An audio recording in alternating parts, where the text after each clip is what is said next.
There's a silent lie that's been repeated so many times that you probably still believe it today, that being cold means losing your essence, that thinking strategically means becoming manipulative, that controlling your emotions means distancing yourself from who you truly are. But let me tell you something that perhaps no one has told you clearly. The problem isn't that you're emotional. The problem is that you're controlled by it. While you're reacting, someone else is calculating. While you're talking, someone is watching. While you're trying to be understood, someone has already figured out exactly how to influence you. And this has nothing to do with malice. It has to do with reality. Machiavelli never spoke about becoming a cold person out of emptiness. He spoke about lucidity, about seeing the game as it is, and not as you would like it to be. Because in the real world, politics guided by reality, not by ideals, always wins. Now the question is, what if you could develop a strategic mind without losing your essence? What if, instead of becoming a cold person, you became a conscious person? Because deep down, you don't need to change who you are. You need to stop being predictable. And what you're going to understand here, these aren't tips. These are principles that, when applied, completely change the way you think, act, and position yourself in the world. If something inside you awakened while listening, don't ignore that feeling. This channel isn't about videos. It's about memories. Remember who you were before the fear, before the exhaustion, before the silence. Each new video here is a different reflection of your own soul, an invitation to understand what the world never taught you. The power you seek outside has always been within you. If you feel that this journey speaks to what lives silently within you, sign up now. Not to follow yet another creator, but to reconnect with something the world tried to make you forget. Because here, every word was made to heal, each reflection to awaken, and each video serves as a reminder. You are not alone on the path back to yourself. Click on subscribe and turn the algorithm into a daily reminder of who you really are. He hasn't realized it yet, but he's already become a prisoner of a silent impulse, the constant need to talk. In any environment, whether a casual conversation or an important meeting, he feels he needs to fill the space with words, as if silence were an enemy to be conquered. But here lies the mistake, and it's a common one. He confuses volume with power and presence with noise. In Machiavelli's logic, power is not demonstrated, it is managed, and those who talk too much reveal more than they should. Every word spoken without calculation is a piece of their game being revealed. Most people don't realize it, but excessive talking exposes weaknesses, insecurities, and even hidden intentions. Meanwhile, those who observe in silence build an advantage. They gather data, read reactions, and understand the terrain. In practice, think of someone who always needs to give their opinion on everything. This type of person is rarely taken seriously in the long run. Now compare that to someone who speaks little, but when they do, everyone stops to listen. This is not a coincidence, it's strategy. It's the old maxim, better to be feared than loved, but above all, better to be respected for precision than ignored for excess. Here we begin to understand that politics guided by reality, not by ideals, requires control, including control of one's own tongue. He begins to notice something curious. The more he talks, the less people actually listen. And the less he talks, the more attention he receives. This happens because the human brain values scarcity. Rare words carry more weight. Abundant words lose value. It's like money. The more you print without criteria, the less it's worth. And here comes a powerful turning point. The appearance of virtue lies not in seeming intelligent, but in knowing when not to speak. Observe strategic leaders, not those who shout, but those who pause, those who ask questions instead of giving immediate answers. This creates silent authority. And more than that, it creates mystery, and mystery generates power. Within this logic, virtù and fortuna go hand in hand. Virtù lies in self-control, and fortuna appears when others underestimate you because they don't understand your game. If he wants to apply this today, he can start simple. In a conversation, wait 2 seconds before responding. In meetings, speak last. In discussions, ask questions instead of making statements. This small adjustment completely changes the dynamic. Because decisions based on real human nature show one clear thing: whoever speaks first usually loses an advantage. And without realizing it, he begins to enter more strategic territory. But here comes the most uncomfortable and necessary point. He talks too much because he overreacts. There is a direct connection between the impulse to speak and the inability to control emotions. Anger, anxiety, the need for validation, all of this pushes words out unfiltered.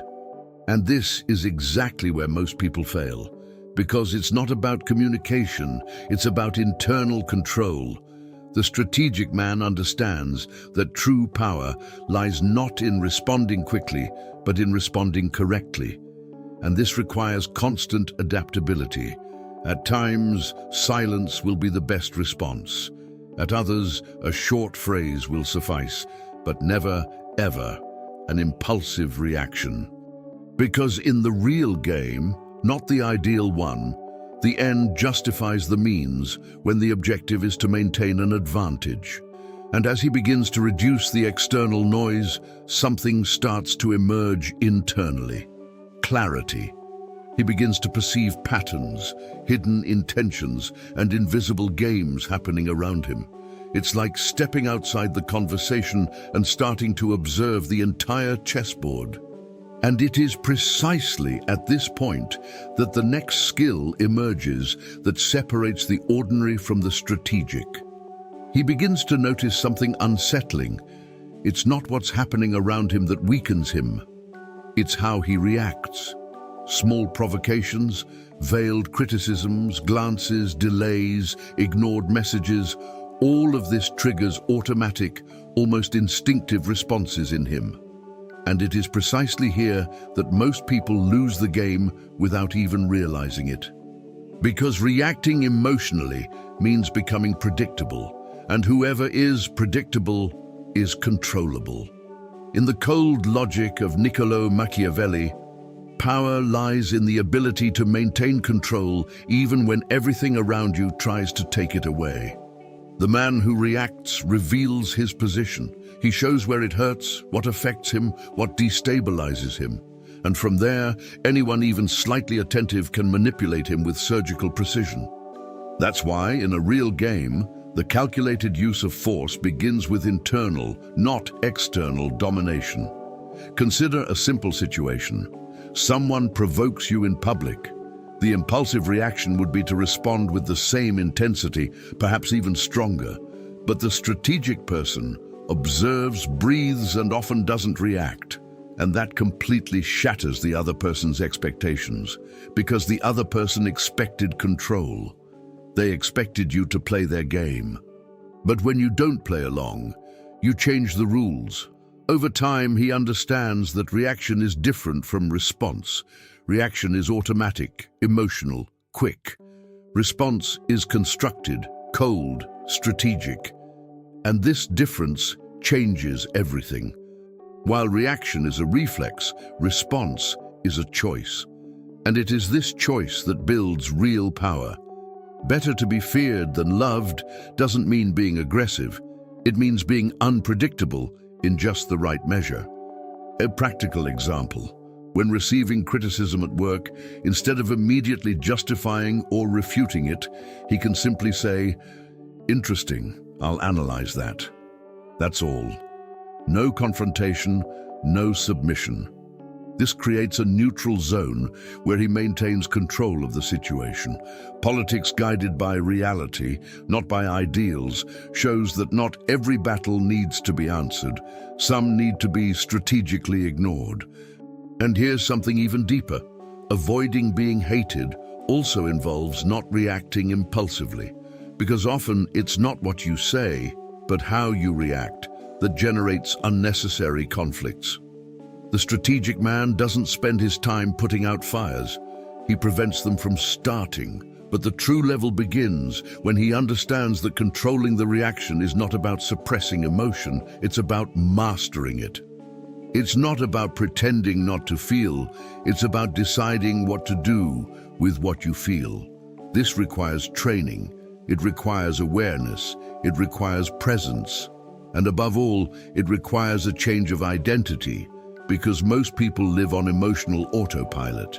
He begins to apply this to small things, not responding to messages immediately, not arguing when he's angry, not making decisions in the heat of the moment. It seems simple, but it's rare. And that's precisely why it's powerful. Virtù and Fortuna appear here again. Virtù lies in inner control, and Fortuna arises when others err impulsively while he remains lucid. And the more he stifles reaction, the more he realizes something even more strategic. When no one can predict how he will act, he becomes difficult to read, difficult to control, and little by little, impossible to govern. Now he enters a level that few reach, and even fewer sustain. He begins to realize that true power lies not only in controlling what he says or how he reacts, but in controlling how much others can understand him. Because the more predictable he is, the easier it is to manipulate him. And here's an uncomfortable truth. Most people live completely exposed. They talk too much, show too much, reveal plans, emotions, insecurities, as if transparency were always a virtue. But in the real game, politics guided by reality, not ideals, excessive exposure is a strategic weakness. Niccolo Machiavelli already made it clear, whoever is fully understood is easily manipulated. Being unreadable doesn't mean being fake or manipulative in the vulgar sense. It means being selective. It means understanding that not everyone needs to know what you think, feel, or intend to do. The appearance of virtue comes into play here. You show enough to maintain the image, but never enough to give the game away. He begins to test this in his daily life. Instead of sharing all his plans, he keeps them to himself. Instead of explaining every decision, he executes it. Instead of reacting to everything, he observes. And something curious happens. People begin to project onto him. Some find him cold, others consider him intelligent, others even underestimate him. But no one is certain, and this uncertainty is power. Think of someone who always shares everything: goals, strategies, next steps. This person may seem confident, but they are vulnerable. Now compare that to someone who acts and only reveals things afterward. This person controls the narrative. This is the calculated use of force applied to information. Because information, in the social game, is one of the most valuable currencies. If you want to apply this today, it can start simply: stop announcing your next steps, avoid sharing decisions before executing them, reduce the need to explain yourself, and observe how the dynamics change. Decisions based on real human nature show that people respect more what they cannot fully decipher. But the deeper issue isn't just being illegible, it's becoming ungovernable. And that scares a lot of people, because someone ungovernable can't be easily pressured, manipulated, or led. And why? Because they don't depend emotionally on constant approval, validation, or acceptance. Shedding one's needs begins to show signs here. The less he needs others to feel validated, the freer he becomes. And the freer he is, the harder he is to control. Better to be feared than loved in this context isn't about literal fear. It's about not being easily influenced. And as he becomes less predictable, less reactive, and less dependent, something inevitable happens. People begin to realize that he doesn't play the same game as them. And that creates a distance, a strategic distance, an elevated position. And it is precisely from this position that the next skill emerges, the one that defines who knows when to advance and who knows when to retreat at the right time. He was conditioned to believe that retreating is losing, that leaving a situation, a conversation, or even a dispute is a sign of weakness. But when he begins to see the game more clearly, he realizes that this is nothing more than a collective illusion. In reality, and here again comes the logic of politics guided by reality, not by ideals, knowing when to withdraw is one of the most sophisticated forms of power. Niccolò Machiavelli already pointed out that the true strategist doesn't fight every battle. He chooses which ones are worth the cost. Because all energy spent without strategic return is wasted, and the average person wastes a lot, mainly trying to prove points that change nothing. Strategic withdrawal is not escape, it's calculation. It's understanding that sometimes remaining in an environment, in a discussion, or even in a relationship diminishes your value. And by leaving, you create absence. And absence, when well applied, generates psychological weight. He begins to test this, first with discomfort, then with precision. In a pointless discussion, he simply ends it. No drama, no need to win. In an environment where he is not valued, he reduces his presence. In relationships where there is constant disrespect, he withdraws. And something begins to change. People start to miss him. Because most people are used to constant availability. When someone is always there, available, predictable, accessible, it loses value. But when that presence becomes selective, rare, strategic, it gains strength. Better to be feared than loved here takes on another form.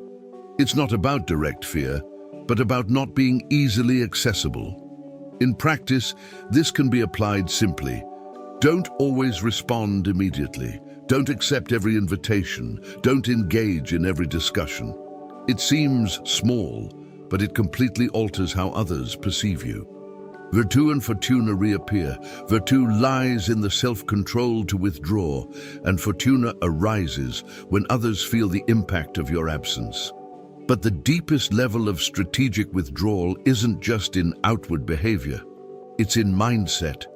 He begins to understand that he doesn't need to win every interaction. He doesn't need to have the last word. He doesn't need to be validated in every situation. Shedding his needs begins to take shape here. Because the less he needs to prove to others, the more freedom he has to choose when to leave. And that makes him extremely difficult to manipulate. After all, someone who doesn't need to stay can't be pressured to stay. And there's something even more powerful about it. By withdrawing at the right moment, he conserves energy. Energy that can be used in more important moves, in longer-term strategies, in more relevant decisions.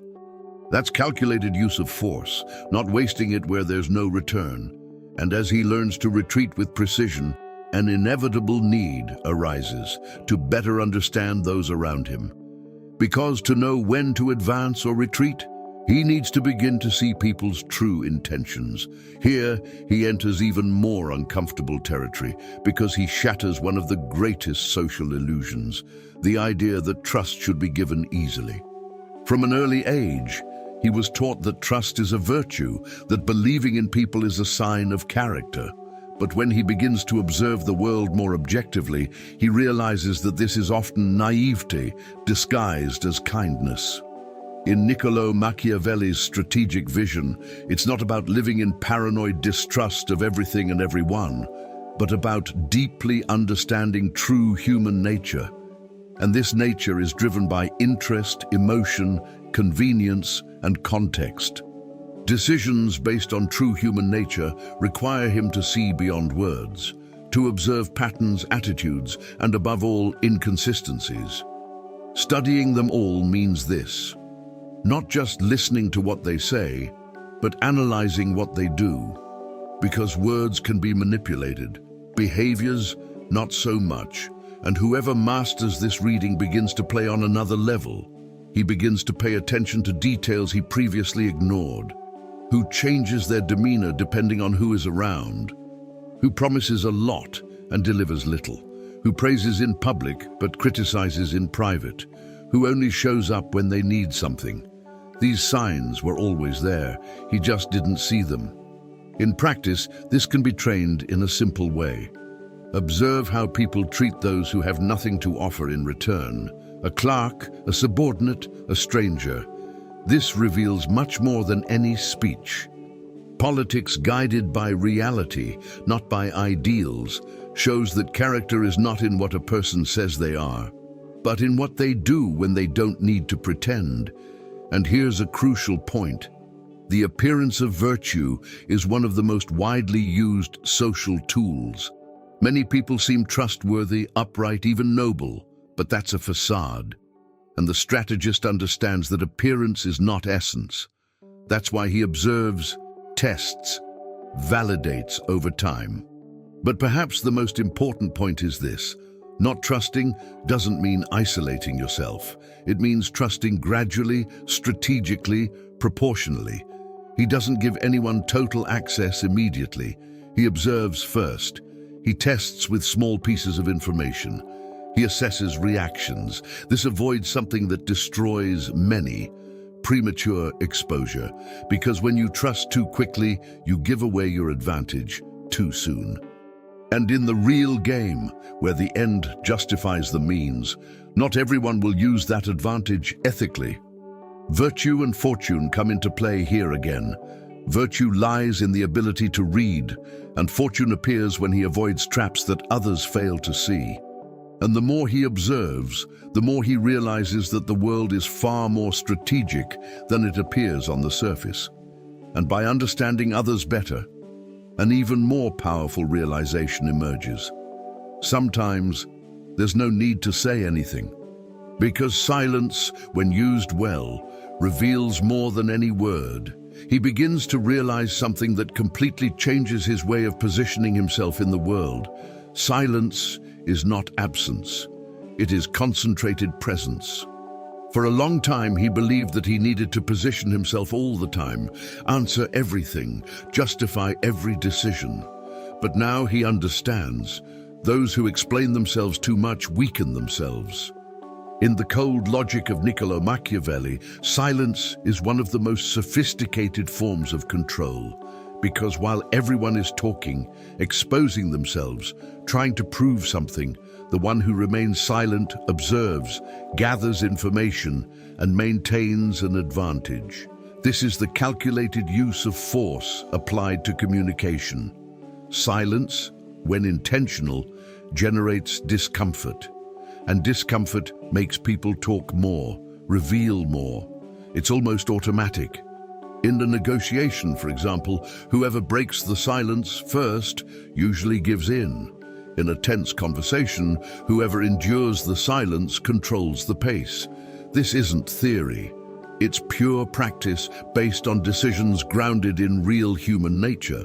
He begins to apply this in small interactions.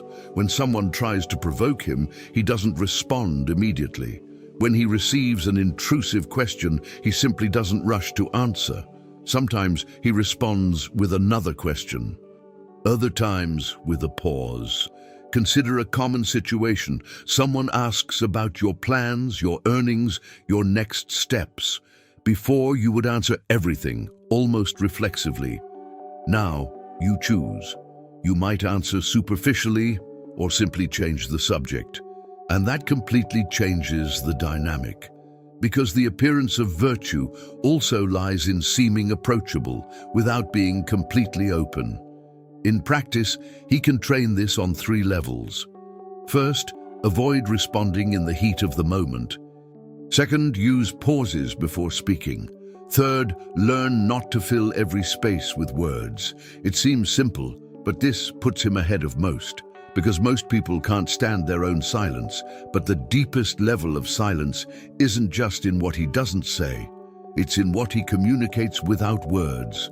Posture, gaze, response time, presence.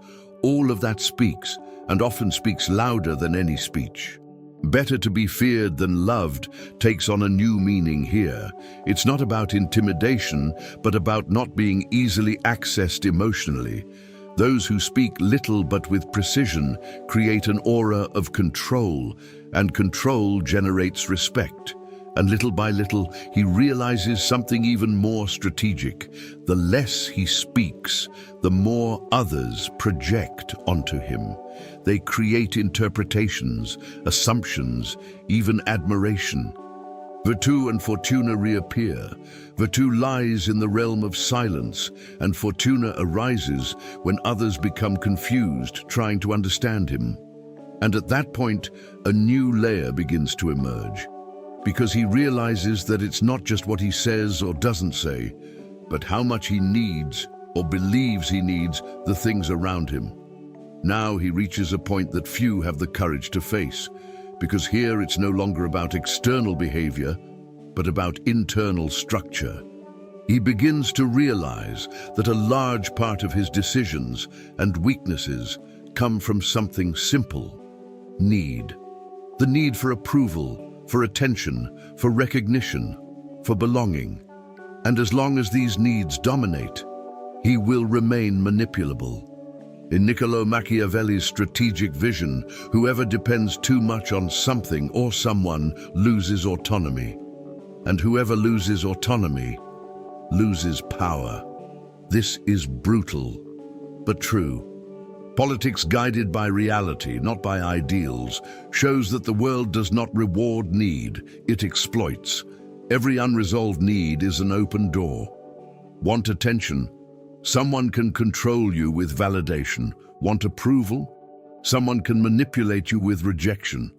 Want belonging?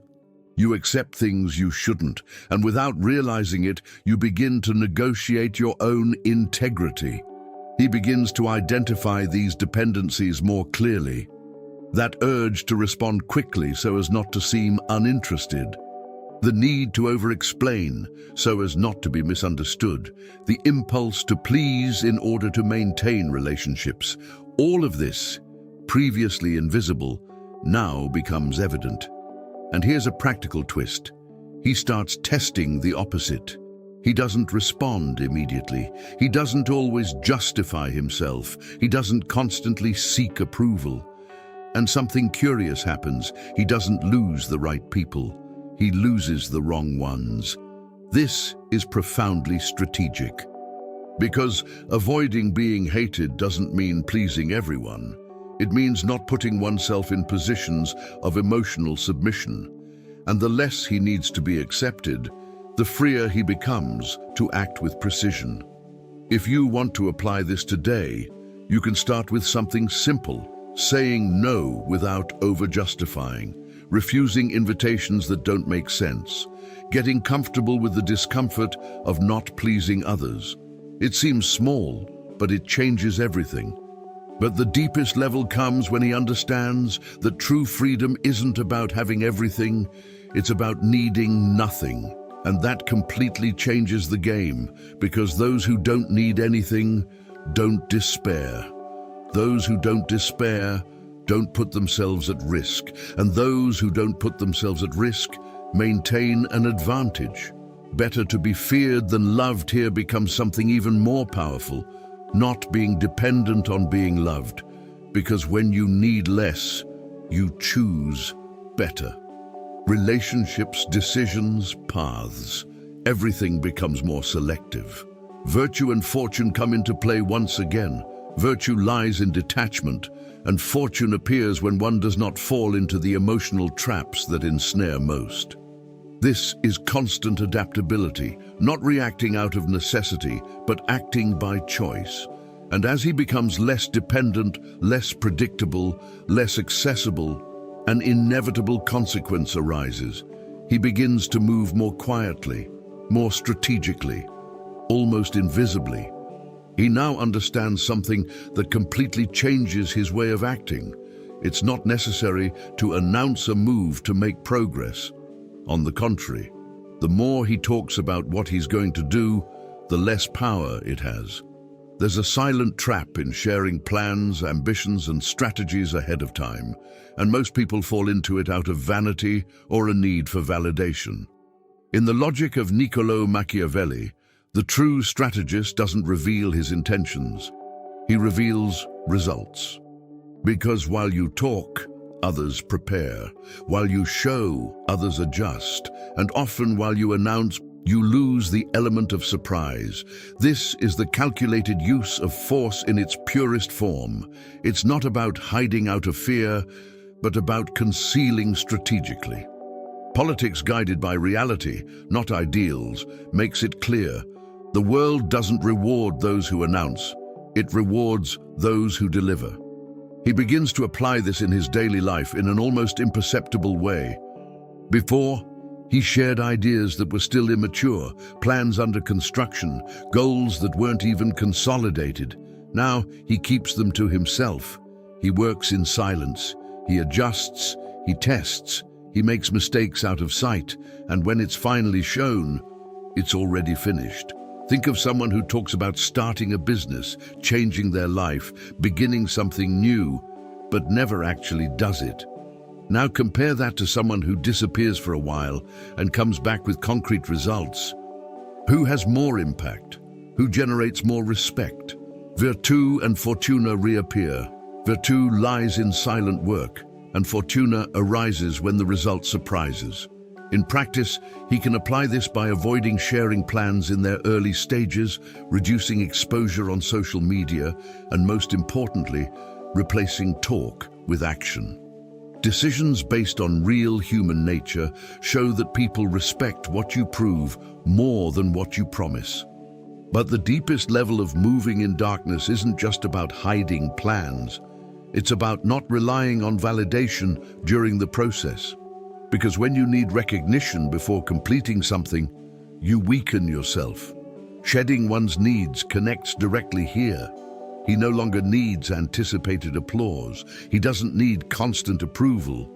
He understands that the process is silent by nature, and that makes him much more dangerous in a strategic sense. Better to be feared than loved takes on a new form, being unpredictable. Because those who don't announce their moves can't be easily stopped. Constant adaptability comes into play. They adjust as they go, without external interference. And little by little, he realizes something even more powerful. While everyone is worried about seeming, he is focused on becoming. And it is at this point that his mind begins to change completely, because now it is no longer about isolated actions, but about a continuous pattern of thought. Now he enters the level where everything starts to connect. Up to this point, he has learned to control what he says, what he feels, what he reveals, when to advance and when to retreat. But something is missing, the structure that organizes all of this. And that structure is the calculating mind. He begins to realize that most people live in the short term. They react to the moment, decide based on impulse, choose what brings immediate relief. But the strategist, he thinks in terms of movements, not moments. In Niccolò Machiavelli's logic, every action must be seen as part of a larger chain. Nothing is isolated. Everything generates consequences. And whoever understands this starts playing a completely different game, a game of anticipation. Politics guided by reality, not ideals, shows that good intentions are not enough. It is necessary to foresee the impacts. The end justifies the means. In this context, it's not about doing just anything, but about acting consciously of the desired outcome. He begins to practice this with simple decisions. Before acting, he asks himself, if I do this now, what happens next? And more importantly, and after that? This second layer is where almost no one gets to. For example, replying to a message in the heat of the moment might provide relief now, but it could create conflict later. Accepting an opportunity without analyzing it might seem advantageous, but it could compromise something bigger. A calculating mind thinks in chains. In practice, he can apply this by creating the habit of pausing before important decisions, writing down possible scenarios, thinking about medium and long-term gains and losses. It sounds technical, but it becomes natural over time. Virtù and fortuna enter here in a more sophisticated way. Virtù lies in the ability to foresee, and fortuna arises when he is already prepared for scenarios that others have not even imagined. But the most profound point isn't just predicting, it's positioning yourself based on that. He starts acting today, thinking about who he wants to be tomorrow. Every choice ceases to be random and becomes strategic. This requires discipline, because often the best move isn't the most comfortable. It isn't the fastest, it isn't the most enjoyable, but it's the most efficient in the long run. Calculated use of force appears again, not wasting energy on small decisions that don't contribute to the bigger goal. Constant adaptability also comes into play because even with planning, he adjusts as the game changes. And, little by little, he realizes something that changes everything. He is no longer reacting to life, he is leading it. And it is precisely at this point that the final layer emerges, the one that transforms all of this into something greater than technique, into identity. Now everything falls into place. It's no longer about loose techniques, isolated behaviors, or one-off adjustments. He's beginning to realize that all of this forms something bigger, an identity, because acting strategically once is different from becoming strategic. And that difference completely changes the game. Most people live on autopilot, repeating patterns, reacting to their environment, trying to fit in. But he can no longer return to that state, because now he sees what was previously invisible. In the logic of Machiavelli, power is not something used occasionally, it is something that is incorporated. Politics guided by reality, not by ideals, makes it clear. Those who understand the nature of the game can no longer pretend they don't know how to play. And here emerges an uncomfortable truth. Being ordinary is comfortable, but it comes at a high price in the long run. Because those who don't develop control, strategy, and vision will be led by those who have. He begins to notice subtle but profound changes. He no longer speaks as he used to. He doesn't react as he used to. He doesn't trust as he used to. He doesn't put himself out there as he used to. He doesn't make decisions as he used to. And that creates a distance. A clear difference between him and the majority. But this difference isn't about superiority. It's about awareness. Decisions based on real human nature allow him to see the world as it is, not as he would like it to be. In practice, this is reflected in everything: more conscious choices, more selective relationships, firmer stances. He stops seeking validation and starts seeking direction. Virtue and fortune reach their highest point here. Virtue lies in the construction of this identity, and fortune appears when he begins to reap results that others cannot explain. But perhaps the most important point is this: he understands that this path is not comfortable. Being strategic requires discipline, self-control, and often going against the grain. Better to be feared than loved takes on its most refined form here. It's not about literal fear, but about not being easily influenced, bent, or manipulated. Avoiding being hated remains relevant, but without sacrificing your position. He doesn't need to prove anything anymore. He doesn't need to fit in. He doesn't need to be understood by everyone, because he knows who he is, and he knows what he's doing. Calculated use of force, constant adaptability, appearance of virtue, all of this ceases to be technique and becomes natural. And without realizing it, he stops being someone who seeks control and becomes someone who has control. And it is precisely at this point that most people get stuck, because understanding this is one thing, assuming this identity is something completely different. Now let me ask you a direct question, without beating around the bush. How many decisions in your life have you made on impulse, and then had to deal with the consequences in silence? How many times have you talked too much, reacted too quickly, trusted too soon, and realized too late that you gave away an advantage? Most people live like this, on autopilot, reacting, explaining herself, trying to be accepted, while gradually losing control. But now you've seen the game. You understood that silence is not a sign of weakness, not reacting is power, not exposing oneself is a strategy, not needing anything, that's freedom. And here is the point that separates those who watch from those who transform. Are you going to implement this, or are you going to revert to the same old pattern? Because knowledge without action is a comfortable illusion. And in the real world, politics guided by reality, not by ideals, those who don't act are dominated by those who do.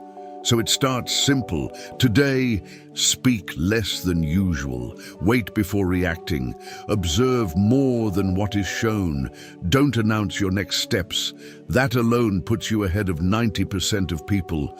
But tell me something. Which of these points affected you the most? Which one do you realize is costing you the most today? Right here. No filter. Because sometimes the first step isn't changing everything. It's about having the courage to admit where you're still vulnerable. And if this type of content makes you think differently, so now you know what to do. Subscribe to the channel and turn on notifications, because here you don't learn to react, you learn to play.